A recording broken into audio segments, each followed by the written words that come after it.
And my job as the leader, as the Prime Minister, is to bring the country together.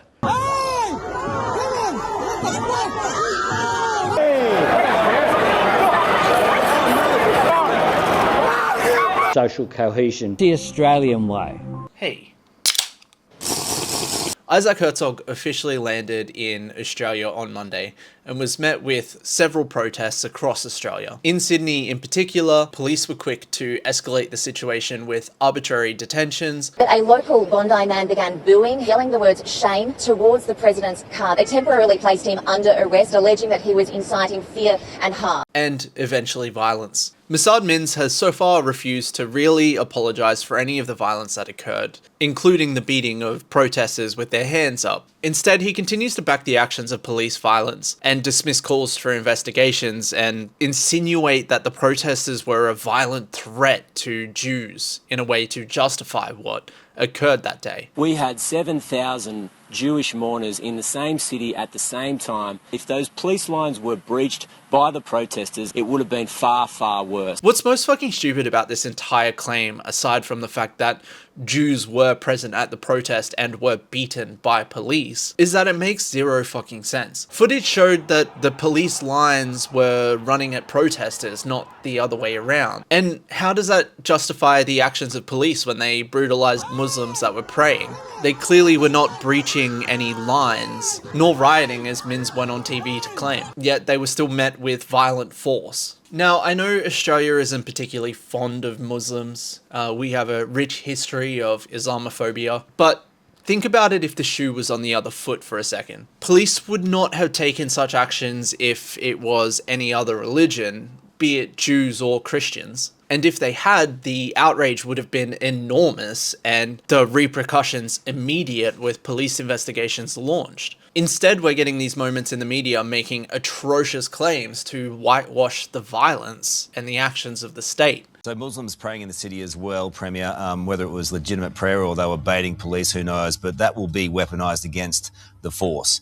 Look, I think, Carl, it's important to say that New South Wales Police would never have deliberately provoked the Islamic community, but context is important. I think Crikey's headline said it best when they said, "Nothing says social cohesion like a punch in the head." Thankfully, we've seen some fantastic lawmakers in the New South Wales government standing up to Chris Minns over this violence, including those in Labor that are speaking out about how their leader and leadership have handled this. But realistically, it's hard to have any kind of optimism about Australia in this situation. We have a federal government actively inviting a horrible and divisive figure to our shores, and a state government actively trying to crack down on any kind of dissent, while its leader walks around like the personal assistant to a president of another country. Herzog is the president of Israel, not the president of Judaism. Israel is a country that is currently engaged in one of the worst crimes anyone can commit, and his visit has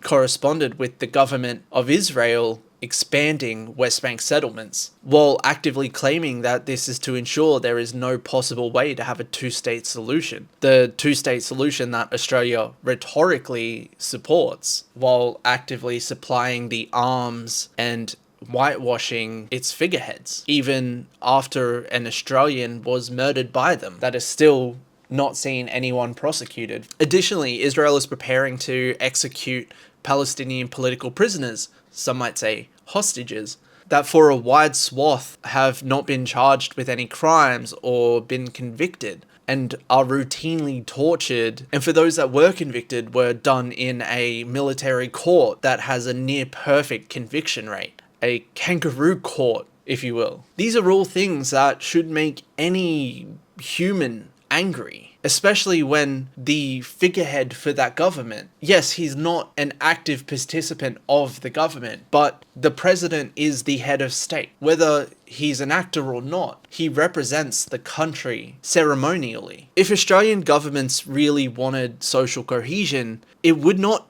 be continuing to insist that Israel, and by extension its actions, represent all Australian Jews. It would not be playing into these tropes of dual loyalty, because that's effectively what they are doing when they say Israel must be present for Australian Jews. I'm sure there were many other options to invite Jewish faith leaders, not political actors of another country that uses Judaism as a shield. That would have been a much better choice for social cohesion than inviting a horrible, horrible person representing a horrible, horrible government and claiming it's the right thing to do to combat anti-Semitism. Unless this is a cynical ploy by some of those organizations in Australia that want to further the notion that Israel is Judaism, and so any criticism of Israel is anti-Semitic and Jew hate, which would make sense for the larger crackdown of pro-Palestinian sentiment and symbols and phrases in Australia,